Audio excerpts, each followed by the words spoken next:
nyonso oyo ayebaki Jal, moto nyonso oyo Jal asungaki po ndenge olobi. Moi je me rappelle à l'époque déjà aza koyebisanga ke ono nauti ozala na madilu awa okokende kaka shikongaki eyo kopena na madilu abi non alekaki aya kosala mwa bavideo na ye awa. Aza moto oyo ayebani na bato wana lelo te, nayebi ke il est proche na obenga motu wa bongo wazekwa, il est proche na Werason que je connais aussi très bien, il est proche na JB nga mona JB kuna na groupe kosala donc azalaki proche na bato te. Donc moi je dirais nde nalobi motu nyonso ayebaki kaka kohonorer azalaki vraiment motu ya bato, azalaki pena motu malamu mona okepa na ye okomi kuna ntuka loba ezalaka aza pressé, mais souvent il prend son temps abandi na yo asengi baya na biloko bolie, il était toujours comme ça. Donc bahonorer banéglige mpe famille na ye te po bato mona somo takutimba moko epase, mais aza na famille il faut bana na ye quand même bajure na eloko bacomprendre ke papa na bango ete aimé, papa na bango ete apprécié, papa na bango pasunga bato mingi sous émotion soki moto akufi bakometaka likolo na se. Oh, si vous avez un problème, vous avez un mais à la fin, tout le monde a. Moi, ça tient à la raille et moi, beaucoup la panne. Pour être direct, ma maman Chantal a quitté Bananaï, à Bunda, pour survivre à Bananaï. Puis surtout aux Alana, peut-être, les locaux ici, bien à Oja, les lobbies au Bossé, pour continuer dans la caméra, pour moi, si nous avons sentir, absence, on a subir un moyen à chaque jour de l'heure. Subir. Moi je dirais seulement que au moins en tant qu'on a bien naza disponible, naza ceux qui a un problème, par exemple tout le monde vient à souffrir pour abattre à ton empire, pour souhaiter que vraiment famille continue dans l'idéologie via Zalaki dans notre bunda côté combo nae hôtel nae zala toujours wana. S'il y a des conseils, tu repais ça. S'il y a apporté quelque chose, tu repais ça. Donc, babunda penda que comme on a vu comment s'est passé la somme à Soloneke. Tout bébé que Jal s'intéresse à, celui Jal s'intéresse à les sous-souper. Les nids pour parler à Dieu. Donc, moi je souhaiterais c'est que là-haut dans ça, on a tout comme on a vu qui. On a qui en tout cas, aux amalamu, aux alibans quand même un message. Les musiciens peuvent dire que souvent va s'arranger, va s'absenter le jour où il y a la funéraille, on sait que la penza pas à l'emploi parce que Dieu a poussé penza brusque, vraiment que le loi et la capacité. J'ai même reçu une vidéo il y a peine quelques heures, mon bazar qui n'a pas de voiture, tant qu'on fait qu'à l'aéroport, il vient à la bien.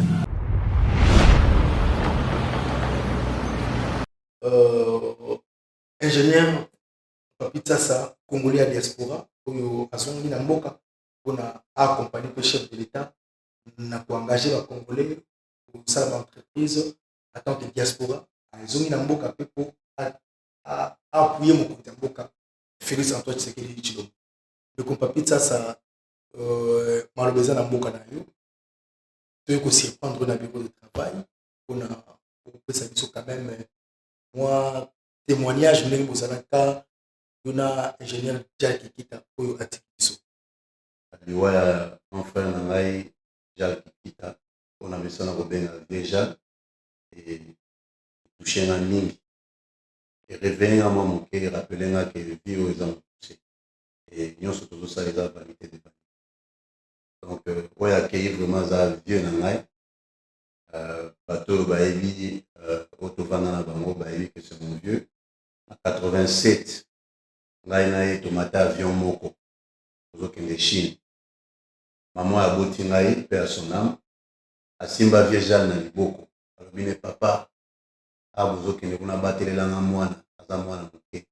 J'avais à peine 18 ans. Mazali kobanga mingi po Chine mpe ero nayebanaki mpenza mingi. Donc c'est le vieux Jal azwanga na loboko tomatine tina ndenge tovandi na Chine kuna bata nyonso tovanda kuna. Moi j'ai passé 11 ans et à ça je crois 5 ans. Alors, même quand nous sommes arrivés en Chine, dans le vieux, tout le temps les classements, tout le temps les Chinois ensemble, notre première année en Chine, tout le temps ensemble.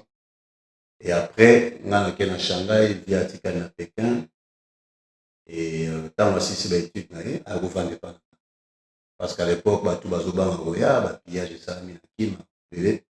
alors il y a un petit nan ozonga maintenant non vient pas nan on a zala chaque jour on vient na parler c'est à vous de parler c'est juste studio na chaba bambe to ebi ga via étudiant mbe to ma frigo ma garde-robe toilette zala qui na couloir alors via comment une kolambela chaque jour via kolamba lenga na vie chic na zongi to beauté na vie avant je crois presque une année ou plus hein. Après c'est un petit moko na ozonga tenga vivier courage et rosimba année vers ozwa moi propre na ek na ba chinois ya ko donc aza pe na vie na makati na za ba photo belé pour na témoigner yango aya pe na États-Unis na Las Vegas na mwasi na ye maman Chantal que je salue na mwana na grande sœur madame Chantal ba otala biso pe na Las Vegas là c'était en 2014 juste après l'enterrement il y a Kester je crois azaki na enterrement Kester et puis na soir na monde azwa avion avec na Las Vegas otala biso donc aza vraiment na zoka pasi c'est mon vieux amant le jour de sa mort na leka kutu na Jal Center na tongo akomi wana di vie so akangi ngai awa na ume anakoma na parler après na kobenga comme il a parlé dans les après-midi nde baye kobenga ngai babike donc c'est ça ba souvenir nini oza nango opena na ba dernier moment ozalaki na ingénieur Jacques. Au dernier moment tozalaki na je crois yo kozalaki wana tozalaki na hôtel na Jal Center na gare centrale c'est là où on discutait alingaki koyaka kuna kosala mwa baémission mpona mwa visibilité mpe ya place na ye dernière fois tozalaki na yango wana toliaki yo moko oyebi aza motu moko soko okomi epa na ye toujours il faut offrir quelque chose à manger toliaki et après ayebisingaka kovoyager aokende kotala famille c'est comme ça qu'il est parti ntango azongi ngai nde totolo mwana te na ndenge akufi epo azongaki ka mbala moko nde nayoki je parle de la confirmation naoyi ntango azongi déjà il se sentait pas bien et puis après quelques jours tototika soko mwana te tosoli mpe te na ndenge nini okoyebisa libota bandeko omonisi soki motu oyo nzambe apambolaki motu oyo azalaki na mwa baposibilité ntango akufi ebendaka mwa na souhaité te melobi ebendaka mwa bakerel famille ewelaki ngani ewela yo ozalaki na vie azalaki grand frère mpo na yo azalaki ami mpo na yo azalaki camarade mpo na yo azalaki mpena motu na yo omoni peut-être maloba ya papi sasa eko alléger makambo ebele batension ebele yango nayebi te likanisi nini to conseil nini opesa libota nano vie bakondi ye te tozozela famille bapesa biso programme po to accompagner libota mais yo atanke moko mpe ya baproche oyo ozalaki na ingénieur Jacques Ekita nini okoloba na libota na bandeko po ete to garder bonne mémoire ya Kondo Mogoyi. En tout cas, on a d'abord mon famille, ma famille, tu as une autre famille, tu as une famille congolaise. Donc, en tant que petit frère, Naé, petit Oya Linga qui mingi, moi je dirais que j'ai déjà une famille mingi. Nous avons un vie toujours. Au moins, même ceux qui n'ont pas Center, moi, ne venez pas à la classe, pas ça. Vraiment, j'ai une famille, à travers le solo nenge, mais quand moi bozuna mike kokotisa bana ye nyonso classe bana baneve na ye baniese na ye asala mpena mwa baeffort kofutela bango baclasse donc c'est un vieux oyo mpena alingaki famille mingi moi je pense que famille nde baza wana si baza reconnaissante baza bahonorer mémoire na ye alors la seule façon la meilleure façon ya kohonorer mémoire na ye je crois que d'abord koyebaka tiki bana oyo aye moko baboti tiki mwasi na bana et baza na badroit na bango en tant que bana na ye alingai bango mpe mingi moi je crois que c'est la meilleure façon bapesa bana oyo eza ya bango et puis bandeko mpe tokobosana te moi je crois que la meilleure façon ya kohonorer mémoire na ye ezali makambo nyonso eleka na boboto oyo azalaki moto ya famille aza kosepela kozala na bana bandeko na ye na bandeko na aza kosepela papi sasa oza mosali na nzambe na baddernier moment oyo bondo osola mingi na ingénieur Jacques. Est-ce que abetelaki lisolo ya malade na ye te peut-être okoyeba source ya malade na ye parce que toyoki selo bainvestigation nga nasali lobi ke kulutu akufi na corona nayebi te est ce que lisolo moko oyo obimisa baaudio na baconversation oyo bondosi wana na jalme oyo ezali bainterview oyo exclusivité monde entier ezwi ya komona papi sasa oyo azorendre hommage na jale kikita dernier moment na ye ere ando oyebisa oke kina se sentir bien te ezalaki ndenge nini po peut-être nsima na yo tokolongola baimage na makanisi ya mabe oyo peut-être bato bazalaki nango ke akufi na poison vie babomi ye vie babomisi ye et tout consort na ndenge ya sincérité en tant qu'homme de Dieu parce que on a rappelé bato pe ke vraiment oza mosali na nzambe solo oza oyo ntango nzambe alakisaka mpe ntango olobaka likambo mpe esalamaka. En tout cas, merci pour la question, mais je pense que Naza vraiment mieux placé pour le Babylone. Parce que jusque-là, il n'y a que des rumeurs qui ont circulé. Moi, personnellement, dernière fois, dans Solana venu dans l'habitat Mazara qui avant voyagé. Après ça, on a échangé. On a dit ah, viens aller dans l'hôtel, dans mon hôtel. Alors, comme il y a un papier, Naza toujours en France. Les NFCA, ok, pour aller à sur quoi, on a problème d'attendre avec tout. Comme d'habitude, sur la zone, il y a tout dans la papier, on a qui, nous dans la state. Donc, dernière fois, tu échanges avec moi. Mais selon on a eu qui, le vieux, tant qu'on a commun, qui soit à l'instant. Azaki mon malade. Et puis, via ça, mon tout, il n'y a pas de problème, mais pas de tout. Via ça, mon tout, on se voit, il y a un souffrir, mais on sait. Après, non, on a un séca, on a un problème. Donc, on a envoyé du saoté sur la coupe na Covid, parce qu'on a peine à l'autre, moi, qui est en commun, qui Covid est dérangé. Et après, mes gars, qui ont HG, à déplacement, mon kémouké, à beaucoup de familles, vraiment l'information sur l'obito au la famille, plus sur l'ancien Chine, donc il demande tout à la famille, tout à la peine madame, moi si je comment, tout soit honnête, tout présenter vos compétences, peut-être, on se dit, c'est payé, on va ça sur prévention, on va ça sur la cause. Nino okoyebisa baartiste et musicien parce que ingénieur Dial azalaki moto ya bato azalaki grand mécène azalaki ami de culture azalaki proche ya baartiste et musicien il aidait tout le monde et puis nazo se souvenir na inauguration ya boîte de nuit na ye ngambo na kufraki yango tozalaki na ye elongo invitation na o papi nsasa et ezali vraiment ambiance mingi tomonaki baartiste ebele wenge BCBG wenge maison mère comédie baladi esoki bato ebele bazalaki wana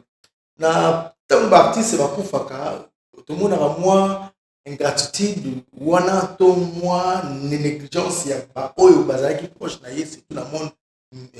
musical to monde artistique en général mais papi ntasa ataki mpe grand mécène faut te rappeler mpe bato ozali grand producteur yo moto betaka bamusicien chrétien na niveau ya Las Vegas na niveau États-Unis monde ya musique soki koti makasi na niveau États-Unis surtout na monde ya na mboka Las Vegas c'est grâce à yo oyo betaka bamusicien concert moko gratuite oyo tosengi mpe na nzambe apambola yo mais moi conseil okopesa na baartiste musicien na bastar oyo ntango moto moko mécène akufi attitude nini bazalaka nango po togardaka souvenir quand même ya mowei oyo akufi. Bon, ngai na loba en général moto nyonso oyo ayebaki Jal moto nyonso oyo Jal asungaki po ndenge olobi moi je me rappelle à l'époque déjà aza koyebisangaki ono nauti ozala na madilu awa okokendeka sikongabi eyo kopena na madilu abi non alekaki aya kosala mo bavideo na ye awa donc aza moto oyo ayebani na bato wana lelo te nayebi ke il est proche na obenga moku wa bongo wazekwa il est proche na Werason que je connais aussi très bien il est proche na JB nga mona JB kuna na groupe de la répétition donc azalaki proche na bato te donc moi je dirais ngai nalobi motu nyonso ayebaki kaka honoré azalaki vraiment motu ya bato azalaki pena motu malamu namona okepa na ye okomi kuna en tout cas loba ezalaka aza pressé mais souvent il prend son temps avandi na yo asengi baya na biloko bolie il était toujours comme ça donc bahonoré banéglige mpe famille na ye te Quoi, tout le monde a son takufi, maman m'a effacé. Mais dans la famille, il faut banane quand même, bas jeune, il faut pas comprendre que papa n'a pas été aimé, papa n'a pas été apprécié, papa n'a pas souvent apprécié. tozalota mingi ete papi sasa nini papi sasa kosala mpona kogarde mémoire ya kutu na Jack papi sasa c'est un homme mais komona bafoto bavideo baimage Jack Kikita azalaki vraiment ya yo azalaki plus ke ndeko oyo epai na yo nayebi te permete biso opermete biso totuna question wana nini okosala mpona kame mokili mobimba emonake papi sasa aleli mowei te mais à rendre hommage moko digne de ce nom na ingénieur Jack Kikita oyo nyonso tozosala ngai na yo ye azomona mo lisusu te mais oyo batikali libota bandeko baressortissant nyonso ya Chine na bacongolais vivant en Chine nyonso ya diaspora bazali bavie kosa omari mpona pesi mbote baza vraiment ebele nini oyo yo okosala tant que papi sasa mpe oza na nkombo na mboka oyo quand on parle de papi sasa noki makambo eza Bon, nga na question mpena nalinga kozala hypocrite te po omoni bato mingi sous émotion soki moto akufi bakometaka likolo na se o si vous avez un problème boya koluka ngai na kosala bona kosala mais à la fin tomonaka mwasi atikalaka ye maboko na bana. Pour être direct naoyebisa na mama Chantal akipe bana na ye abunda mpona survie ya bana na ye biso tokozala na peut-être lelo okanisi vie na yo ja lelo biobosai na yo okontinue na makambo mosusu kuna mwasi ne mutu akosentir absence wana akosubir yango ye na bana chaque jour de leur vie akosubir. Moi je dirais seulement que oyo ngai nakoki kosala en tant que on a vie na nga naza disponible naza wana soki y a un problème par exemple biso tomoni vie ndenge asouffrir po abâtir atonga empire na ye nakosouhaite que vraiment famille econtinue na idéologie oyo vie azalaki nango kobunda po te nkombo na ye hotel na ye ezala toujours wana s'il y a des conseils tokopesa s'il y a apporté quelque chose tokopesa donc babunda mpenza ke nkombo na po vie nkombo ekosefase kasoma solo neke bato tu bebeke Jal Center eza wana soki Jal Center eza lisusu te ndeni tokoni koparler à Dieu. Donc moi je souhaiterais c'est que nga oyo na kosala nazaki kosala tout nkombo ya vie etikala soki famille eza na posa na biso quelque part to apporter une pierre tokomema toujours mais na charge wana nyonso eza epai ya mwasi na ba elonga naloba yango mpo ne pas être hypocrite komettre makambo ebele mpe tokosala poso moto akufi biso tobisana lelo olebi lobi oleli apo ake na ye après quelques jours omoni photo ne soki otomona vieno azalaka pire vie nanga mais na vino à chaque jour omona obosana donc nga naloba ngo na direct mama mpena amema mokumba oyo biso tozala biso toyebaki vie wana oyo vie asala soki bolamu mingi po tovanda na ye depuis l'enfance mpo nga kokola na ngai eza na maboko ya vie wana. Je dis toujours à mes vieux oyo bazali nanga na Chine aloba lelo soki nazala bato bamona nga mwana malamu c'est grâce à eux so bamona nga mpe mwana mabe eza bango parce que j'ai passé beaucoup plus de temps na bango ke na famille na bango donc naza produit ya le caractère nanga bango bacontribuaki mpona koforger donc c'est ça mama atelema mama Chantal atelema na bana na ye basala effort po kombo ya vie ezala toujours tokomi na suka na entretien na biso na papi sasa oyo azali un grand opérateur économique culturel et puis grand mécène ya mboka na biso vraiment mama Chantal courage bandeko ya poto mokili mobimba toza kozela programme ya famille toza kozela programme ya famille ingénieur Jal Kikita oyo wera so na yembela Jal Kikita Center o Félix Wazekwa yemba matanga ezali na commune ya Limete na quartier Kingabwa na Madrandel donc juste à bas voisin même na honorable Jama Kabound baza pe juste côté moko na l'église, il y a pasteur Harry Papa, donc, Begonias, na Begonias, donc, famille, ezawana, matang, ezawana, ozali na lisungi, ozali mboke ba musicien, mboke de boutina, malgré Mikolo, Covid, les ma casse, tout respecter la mesure barrière, mais photo qui est quand même, doit assister l'ibota, à hôtel, ezali business, pour que ne quoi envahir l'hôtel, mais plus nandaku, na matrandel, ban à limité. Merci l'honorable Jean-Marc Kaboun pour qu'il faut que merci beaucoup na bandeko nyonso oyo obozo benga nga nazali parmi pe ba journaliste oyo ba qui proche ya ingénieur Dial Kikita pour na ba propre parler pour na sala émission moko chaque jour na hôtel pour la promotion libote ba neve ba et puis ba gérant na ba donc tika